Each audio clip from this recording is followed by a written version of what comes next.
So we're gonna get right into it. The Texans lose in kind of like a dramatic blowout fashion to the Vikings. It was a tough game. I have a lot to say about it. What about you, big dog? Man, I don't have too much to say about it other than we got a whip in the shape, man. We got a whip in the shape, dog. They cracked the whip on us. That's for sure. That's for sure. Yeah, yeah. Yeah. We So ain't we as gonna tough as we roll. thought we was. Yeah. Belt to ass.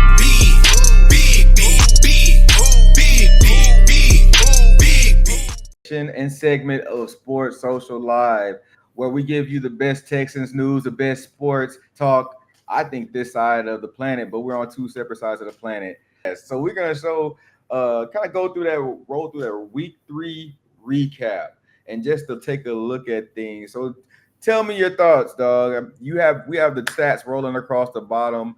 C.J. Stroud went 20 for 31, 215 yards, one touchdown, two interceptions. We had a terrible rushing offense. Cam Akers was our leading rusher with 9 carries and 21 yards. And we kind of just Stephon Diggs, 10 receptions, 94 yards. He could have more. Nico Collins was a little bit stalled out as well. So, what are your thoughts about the week 3 recap and the loss to the Vikings? For one, man, like I told you, one of the keys to our first win was pounding the rock, man. Running the ball 25 to 30 times. We didn't run the ball enough. Right. We have a struggling offensive line. They are not up to speed on passing off defensive linemen because that's where the pressure is coming from. A lot of times, um, coaches are running games. They watch those first two games that we played where the stunts are killing us because our guards can't get their head up for some odd reason. But to help the offensive line, power running, big on big, stop getting cute, buttholes and elbows, get it going. And I think that Bobby Slowick need to do a better job at really just committing to the run game. That'll help the passing out a lot because then we can run boots. Even if you're not successful, man, Andy Reid got a philosophy that said if we gain 1 yard, that play was successful. Because Right. if you committed to running, they gonna bite. So I agree. yep, I yep. totally agree. I think with Mixon being out, Bobby Slowick was a little bit cautious and gun shy with the running offense. Cam Akers wasn't bad in the run game. It's just that by the time they tried to get it started, I feel as if the offensive line had already just left the momentum left them. I mean, we did have those penalties on Laramie Tunsil throughout the game to stall big Mhm. plays and big drives. Shaq Mason looked slow as hell out there. The tight ends losing Brevin Jordan probably was more of an impact to the team versus not because I think Brevin would have done a better job in there against Grenard. Schultz did not look good in the pass, the run blocking scheme or pass blocking scheme at all. So we didn't have any tight ends to chip and slow down that Vikings D line. And Mhm. yeah, they manhandled us. I also question Juice Scruggs' recovery. Like, was he healthy and playing in this game? It would have been better if we had a little bit more of an O line mix as it goes on. So yeah, I definitely think that rushing offense was terrible to me, along with the play calling. So I think that kind of is a good segue to the next segment that we have, along with that in that week 3 recap, going into the offensive struggles. Like, let's just delve deeper into offensive struggles. Where do you want to start, dog? Do you want to start at Bobby Slowick? You want to start at the O line, or do you want to start at just game tempo management from D'Amico level? Where do you want to start, dog? It started up front. We gave the O line a lot of praise in the win. In the wins, they got to take the brunt of losses. The Right, penalties, just back to back weeks where right, we had a lot of pre snap penalties, and also just being confused, like not knowing what to do. They're getting pressure with 3 and 4 rushers just because a guy is stunting around. right. That just lets me know that they don't have their head up and they're not really surveying the field. and that's all coaching. That lead, that it segues into the coaching. Right. Like, what philosophy are we preaching with the offensive line and the pass blocking schemes? Slowick is getting a lot of heat for leaving the tight end to block Grenard, which should, but at the same time, if you slide in the whole offensive line one way, you're expecting just kind of a chop or a chip from the tight end. So why isn't the ball coming out fast enough? So, changing the pace of the pass plays, all of those mid to deep routes, we can't run that every time. We need to get some more tempo stuff, quick hitters, slants, screens, spacing concepts, stuff to get CJ in the rhythm and the ball out of his hand a lot faster because we don't have anchor at the offensive line. Yeah, I I I agree with that. I do agree. I kind of want to go on that tight end sliding the offensive line part. I don't think that you can make an educated excuse for that tight end sliding. Yeah, he wanted the chip there, but we had to get. I don't want to put that on Bobby Slowey. You don't go into the game thinking that Stover or Schultz are just gonna miss these chips. But once Bobby Slowey saw it happen 3 and 4 times, he has to make the decision to kind of adjust to that.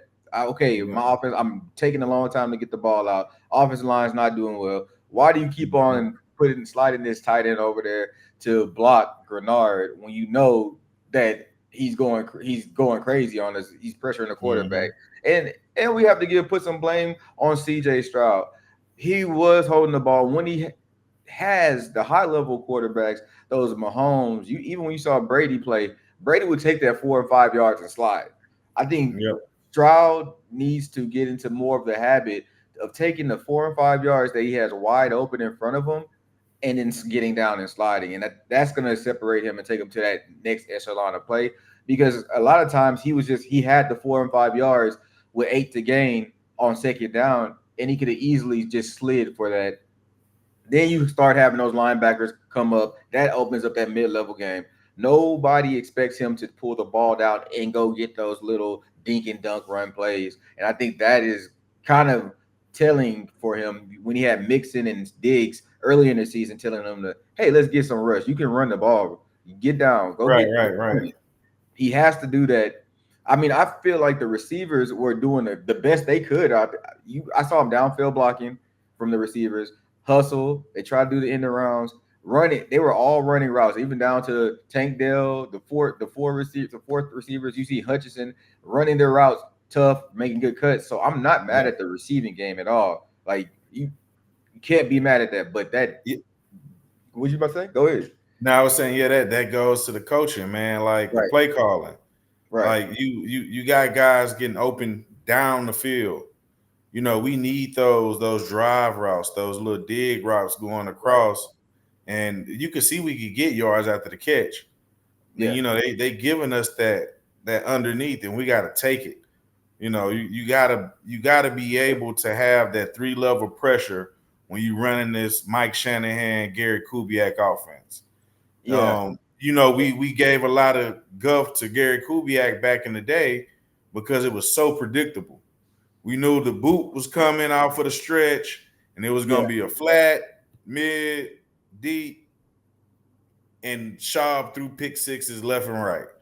But Right. we got somebody that's a little bit more dynamic back there to where, having those 3 level options can work with a nice mix, but we don't have it. His 3 levels are starting at 12, 18, 30 yards.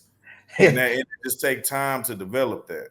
I'm wondering why we're not working the slot receivers. If just to talk on that small route, the small short routes. So why don't we Yeah. have a Tank Dell or Diggs in the slot working the slot? Hell, you could put Right. Nico Collins there working the slot, getting those quick 5 yard out routes. Expected it from Schultz. They tried it from Schultz. I think in the second quarter they tried a little quick dink and dunk from Schultz, but we didn't get the productivity that we needed from Schultz. And I think he dropped 2 passes throughout the Yeah. game, and then we needed those big passes. I don't know what's going on with the tight ends. I guess Brevin Jordan was, like I said, Brevin Jordan was a bigger impact on the tight ends, and it Yeah. definitely you can see the steep decline to the rookie Cade Stover, who I'm hoping will have a Mhm. better game next week. He had a good week too. The week 3 just was not a good showing for Cade Stover. So hopefully Yeah, the better. Vikings came out balls to the wall, man. And, and a lot of people want to blame the pre-snap penalties, the formation penalties. Most of them was in the first half. I mean, We went they into had halftime 14-0, and we had an opportunity to yeah, make some things shake. And, could have been 14-3. Could have been 14-3.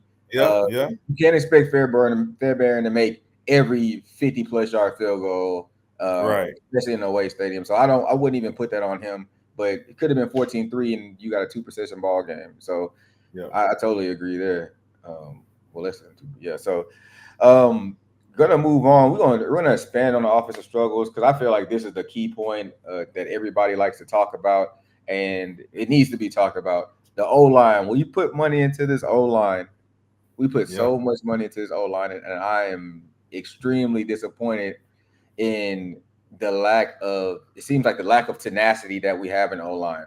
Like I don't right. expect much from Shaq Mason. Shaq Mason's a 14-year, 10-year plus vet. So am Hmm. I going to expect him to go out here and go crazy? No, but I am expecting Titus Howard, Laramie Tunsil to be anchors to our offensive line, and I'm not seeing the tenacity and grit that we showed with Joe Mixon. Maybe Joe Mixon is that spark that they like to have toting that pill, which I can totally understand, but I'm Yeah. not seeing it. What are your thoughts, Big Dog? The play calling not the same. Right. In the first game, they were very, very intent on running the ball.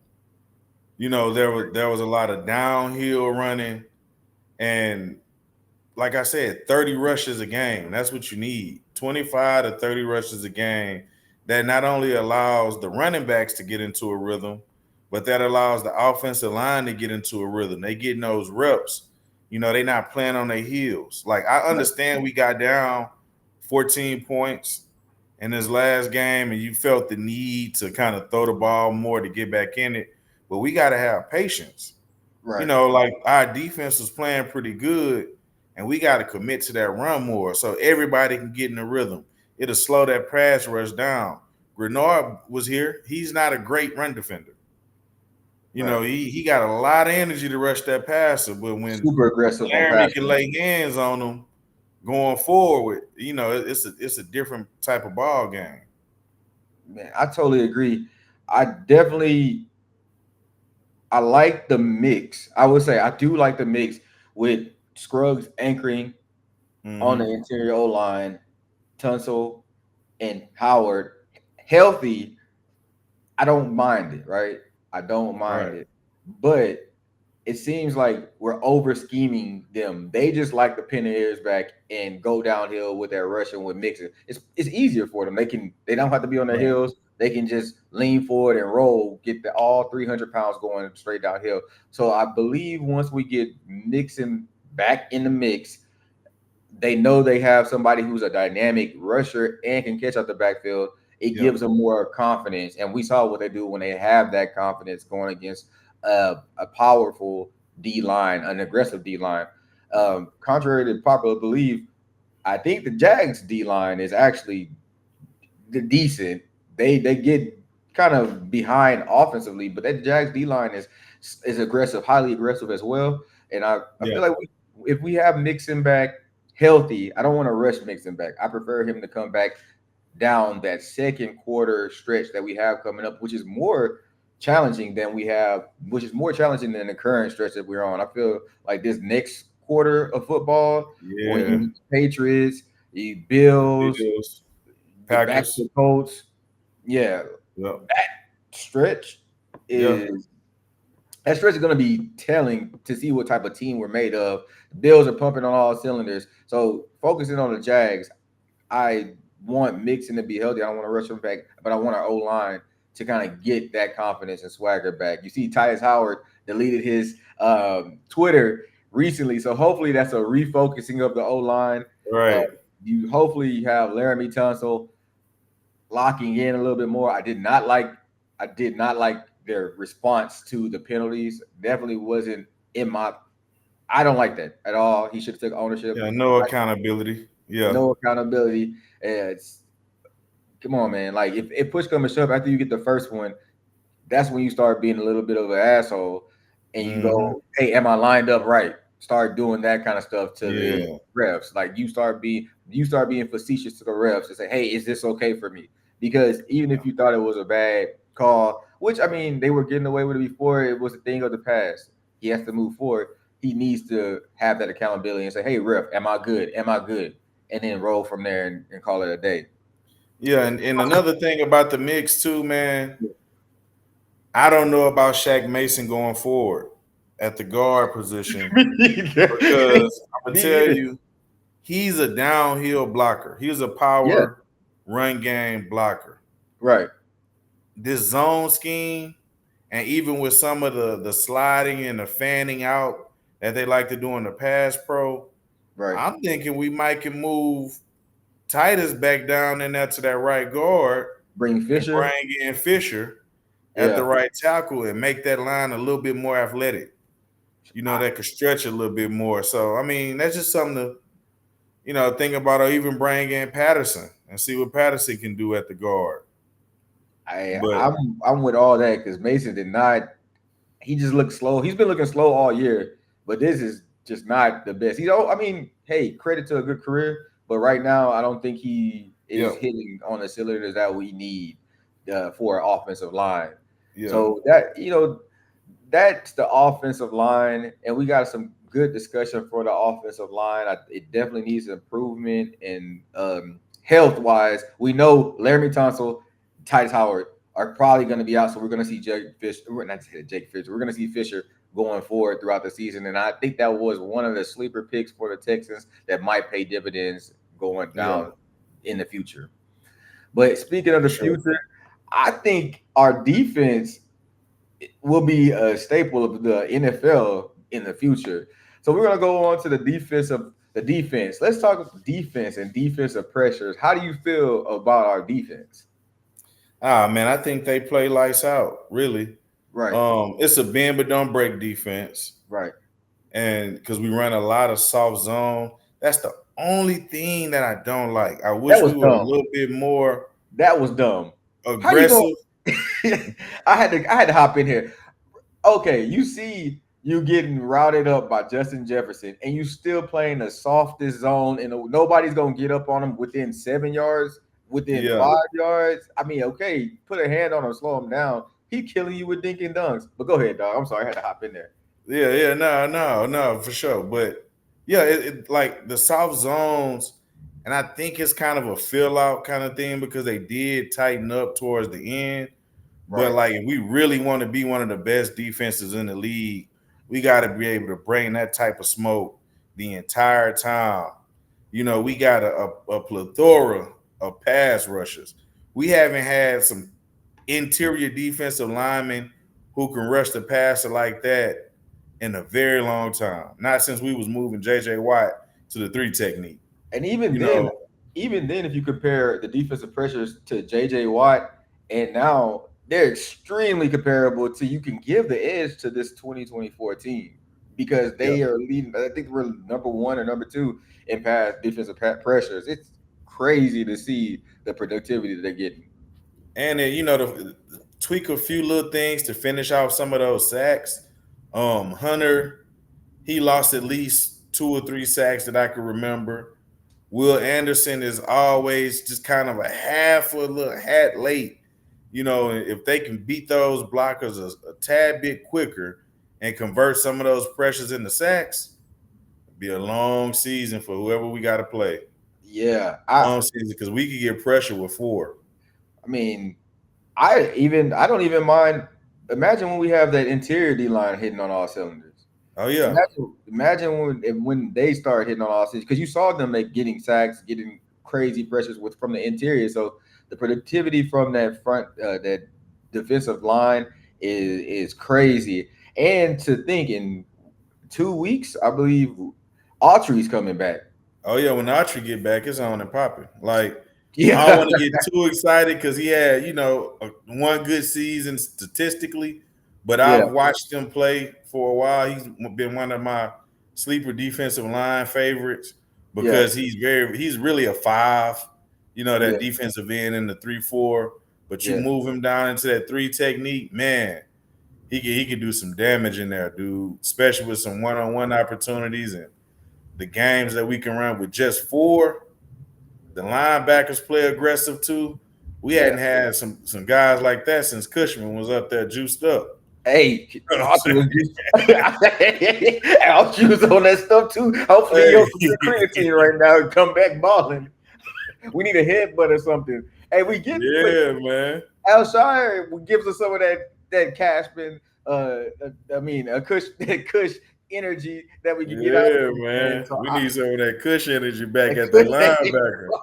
hey buddy was like I need that headbutt with the blood coming down and going crazy. Yes, sir. Yes, It's sir. Man, I just want to throw a little tune into our Twitter. Follow our Twitter at Sports Social TV. We're trying to do things and build what we have in our platform. So we're just starting out, but I believe that we are one of the few true Texans fans and content creators. So drop a like, follow, share, follow us on Facebook. We are real Texans fans. We went through college defending the Texans through the lowest wave of our life. So follow us on all social medias, hit us up, connect with us. We'll collaborate with any content creators out there because we are true Texans fans. We are Texans and we show up all the time, Yep, anywhere. yep. I'm in Japan making these. He's in Atlanta. We are true Texans fans. So follow us. But oh man, let's talk about the week 4 outlook. The week 4 outlook that we have coming up, big dog. I had to change this thing. Um, we have a week 4 outlook coming up. We are playing the Jags. What do you think about the Jags? Tell it like what's going on. How are we gonna do with the Jags? I I think the Jags just haven't put it together. Um, Yeah. they were a preseason sleeper to win a division. Trevor Lawrence is a wild card. He can come out and light it up, and they got ETN back there. But I do feel confident that we can take care of business at home. Defensively, they're missing a couple pieces on the D line. One of their best pass rushers is out, so we should have a little reprieve on that point. And I do think that they're going to come out with a chip on their shoulder. That Oh yeah. offensive line is going to come out ready to roll raid, and I think Bobby Slowick hears the noise as well because this is his head coaching opportunity. If he start the season off with all of these weapons and they not able to turn this offense around, people gonna start backing off that slower train for head coach. So I think I Hey, think buddy, about to lose that plate. You better yeah, say yeah, look, he gonna stick if you around want another to year.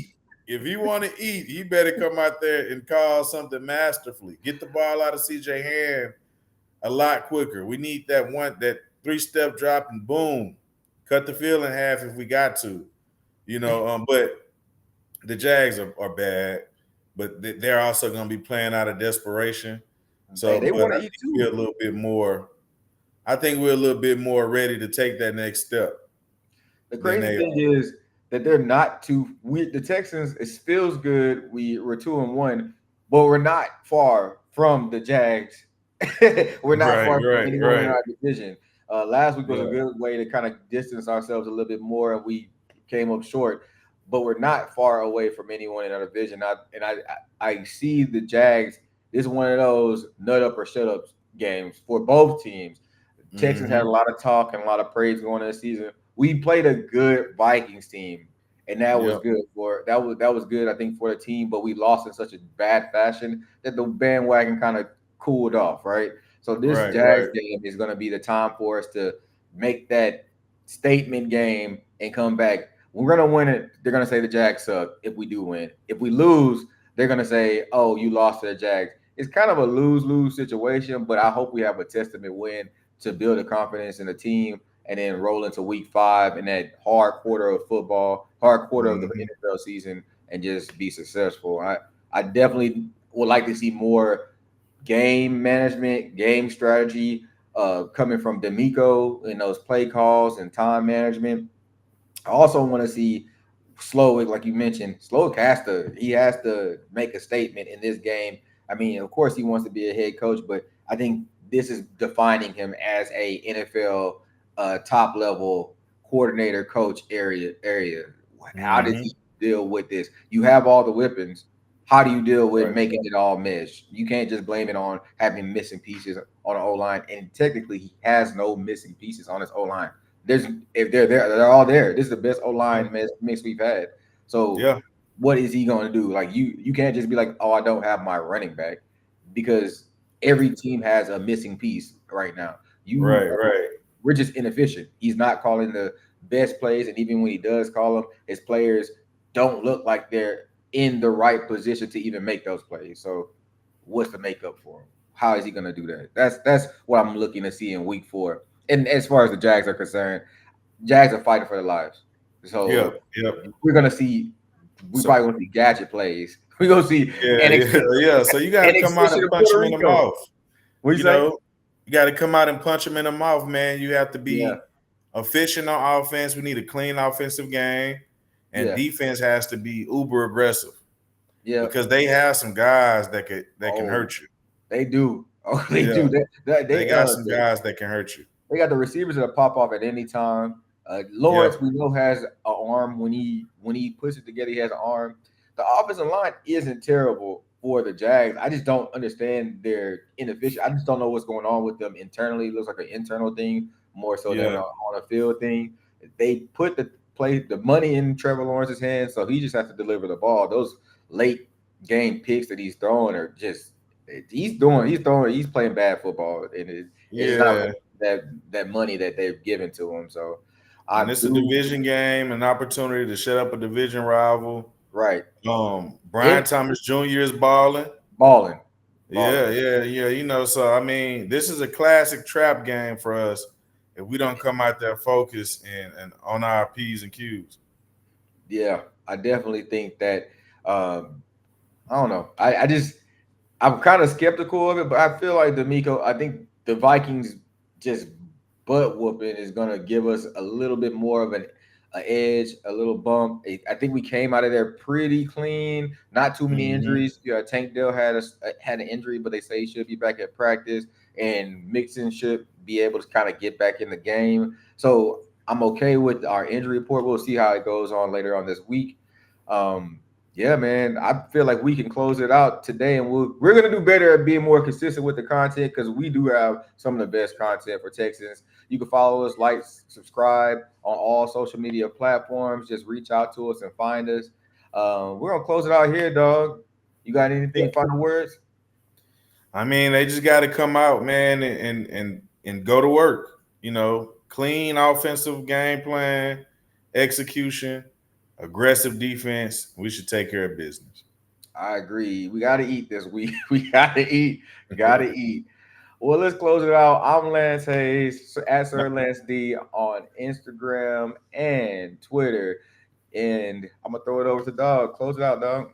I'm Jeremy and the Julie. You can find me on Twitter at Big J Rizzle. You can find me on Instagram at Big J Rizzle. All right. We out. Holla at you. Peace.